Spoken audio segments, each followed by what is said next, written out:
प्रयागराज महाकुंभ में श्रद्धालुजनों की भारी भीड़ है। लगभग 8 से 10 करोड़ श्रद्धालु इस समय प्रयागराज के अंदर मौजूद है। कल भी 5.5 करोड़ श्रद्धालुजनों ने महाकुंभ का स्नान किया था। ये जो भारी दबाव श्रद्धालुजनों के कारण और श्रद्धालुओं के संगम नोच पर जाने के कारण वहाँ पर एक बना हुआ है, लेकिन पूरा प्रशासन मौके पे वहाँ मौजूद है। रात्रि को 1 से 2 बजे के बीच में अखाड़ा मार्ग पर, जहाँ पे अखाड़ों के अमृत स्नान के दृश्य से बैरिकेड्स भी किए गए थे, तो बैरिकेड्स को फांद करके आने में कुछ श्रद्धालु गंभीर रूप से घायल हुए हैं। उन्हें तत्काल हॉस्पिटल में पहुंचा करके उपचार आदि की व्यवस्था उनके लिए की गई है। उनमें से कुछ श्रद्धालु गंभीर रूप से घायल हैं। लगातार प्रशासन स्थानीय स्तर पर श्रद्धालुओं की सकुशल स्नान कराने के दृष्टि से रात्रि को कल सायंकाल 6:30-7 बजे से ही मौनी अमावस्या का मुहूर्त प्रारंभ होने के बाद से ही लगातार लगा हुआ है। प्रयागराज में महाकुंभ में श्रद्धालुजनों के सकुशल स्नान करने, अमृत स्नान के लिए देश भर से आए हुए श्रद्धालुजनों की व्यवस्था के लिए, उनके कुशल क्षेम के लिए आदरणीय प्रधानमंत्री जी का प्रातःकाल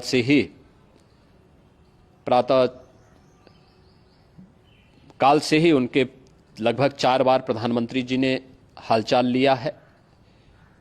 माननीय गृह मंत्री जी ने, माननीय राष्ट्रीय अध्यक्ष भारतीय जनता पार्टी श्री जेपी नड्डा जी ने, माननीय गृह मंत्री श्री अमित शाह जी ने भी, और प्रदेश की माननीय राज्यपाल श्रीमती आनंदीबेन पटेल जी ने भी लगातार जानकारी लेकर के सभी के कुशल क्षेम और सकुशल स्नान कराने के बारे में निरंतर रिपोर्ट ले रहे हैं। हम लोगों की प्रातःकाल से ही श्रद्धालुजन जो भी आए हैं वे स्नान कर सकें, इसके लिए यहाँ पे उच्च स्तरीय बैठक भी चल रही है, जिसमें मुख्य सचिव भी हैं, डीजीपी हैं, प्रमुख सचिव गृह हैं, मुख्यमंत्री कार्यालय के अपर मुख्य सचिव के साथ एडीजी लॉ एंड ऑर्डर के साथ साथ अन्य वरिष्ठ अधिकारीगण मौजूद हैं। प्रयागराज में हालात वर्तमान में नियंत्रण में हैं, लेकिन भीड़ का दबाव बहुत बना हुआ है। अखाड़ा परिषद से जुड़े हुए पदाधिकारियों के साथ मैंने स्वयं भी बातचीत की है।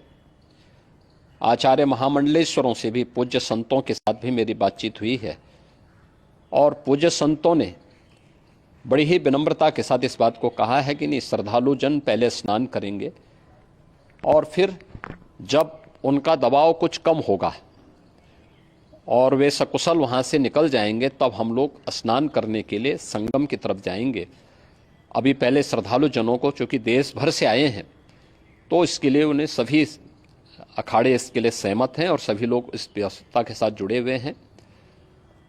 लगातार इस दिशा में हम लोगों का प्रयास है कि जो अब तक प्रातःकाल से ही आपने देखा होगा, कल मैंने बताया कि कल लगभग 5.5 करोड़ श्रद्धालु कल महाकुंभ का स्नान किए हैं, और आज प्रातःकाल तक लगभग 8:30 बजे तक 3 करोड़ से अधिक श्रद्धालु स्नान कर चुके हैं, और ये लगातार जारी है। लेकिन संगम नोच पर, अखाड़ा मार्ग पर, नागवासुकी मार्ग पर लगातार दबाव बना हुआ है, और वहाँ पर श्रद्धालुजनों की सुविधा के लिए भी हर प्रकार की वहाँ पर प्रशासन पूरी मुस्तैदी के साथ लगा हुआ है। और इसीलिए मेरी अपील है पूरे प्रदेशवासियों से, पूरे देशवासियों से और सभी श्रद्धालुओं से भी सभी पूज्य संतों से भी कि अफवाह पर कोई ध्यान न दें, संयम से काम लें।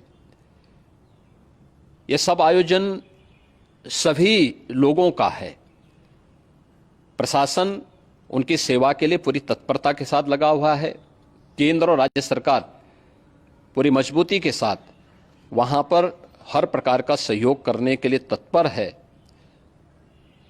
लेकिन कोई किसी अफवाह पे ध्यान न दे। कोई भी व्यक्ति नकारात्मक अफवाह फैलाने का प्रयास करेगा, उस प्रकार से नुकसान हो सकता है। और जहां पर हैं आप, लगभग 15 से 20 किलोमीटर के दायरे में अस्थायी घाट बनाए गए हैं। उसमें कहीं भी वे स्नान कर सकते हैं। आवश्यक नहीं कि संगम नोच की तरफ ही आएं, क्योंकि भीड़ देखते हुए, खासतौर पर जो बुजुर्ग हैं, बच्चे हैं, श्वास के रोगी हैं, उनको लंबी दूरी तय नहीं करनी चाहिए। और जहां पर हैं वहीं पर आराम से पहले स्थिर होकर के कार्य करें, वहां पर रह करके। और जो नज़दीक के घाट हैं, उसी नज़दीक के घाट में स्नान करेंगे। सब गंगा जी के ही घाट हैं और गंगा जी के इस घाट में वही पुण्य प्राप्त होगा। ये मौनी अमावस्या है। मौनी अमावस्या में स्नान का महत्व है। संगम में स्नान का दबाव बहुत ज़्यादा है, इसलिए सभी लोग अगर वहाँ पे इसमें अपना सहयोग करेंगे तो सकुशल हम सभी श्रद्धालु जनों को वहाँ पर स्नान करने में सफल होंगे। और फिर इसके उपरांत अमृत स्नान के लिए पूज्य संतों से भी, अखाड़ों से भी हम लोग अनुरोध करेंगे। जो घायल हैं, गंभीर रूप से घायल हैं, उनके उपचार की तत्परता के साथ व्यवस्था भी की गई है। उन सबके सकुशल स्वस्थ होने की भी हम कामना करते हैं। लेकिन मेरी अपील होगी कि कोई भी नकारात्मकता न फैलाने दें और न किसी अफवाह पर विश्वास करें। स्थिति नियंत्रण में है। हाँ, दबाव जरूर है, क्योंकि मैंने आपको बताया कि प्रातःकाल से सुबह 8:30 बजे तक 3 करोड़ से अधिक श्रद्धालु स्नान कर चुके हैं। और पूरे मेला क्षेत्र में अगर हम देखेंगे, प्रयागराज में हम देखेंगे, तो लगभग 9 से 10 करोड़ श्रद्धालु इस समय वहाँ पर मौजूद है, जिसमें से 3 करोड़ यह वापस जा रहा है। इसके लिए रेलवे ने भी मेला स्पेशल लगाई हुई है। प्रातःकाल से लगभग 40 मेला स्पेशल प्रयागराज स्टेशन से, जोशी स्टेशन से, अन्य स्टेशन से श्रद्धालुओं को लेकर के सकुशल स्नान कराने के बाद उनको लेकर के गंतव्य की ओर आगे बढ़ी है। और लगातार ये प्रक्रिया वहाँ पर आगे बढ़ाई जा रही है। होर्डिंग एरिया भी बनाए गए हैं। प्रशासन जो वहाँ पर डायरेक्शन दें, मुझे लगता है सब लोग उसका पालन करेंगे तो सकुशल, क्योंकि पूरा दिन भर देर रात्रि तक अमृत स्नान का मुहूर्त है। मौनी अमावस्या का जो मुहूर्त है पूरे रात्रि भर है। इसलिए ये नहीं हो केवल इस पे कि हम अभी स्नान करेंगे, आवश्यक नहीं, कभी भी आप स्नान कर सकते हैं। तो उस पर जरूर सभी से मेरी विनम्र अपील होगी कि वे लोग उस पर सहयोग करेंगे तो सकुशल सभी को स्नान कराने में और सकुशल इस महापर्व को आयोजित करने में प्रशासन को और शासन को मदद मिलेगी।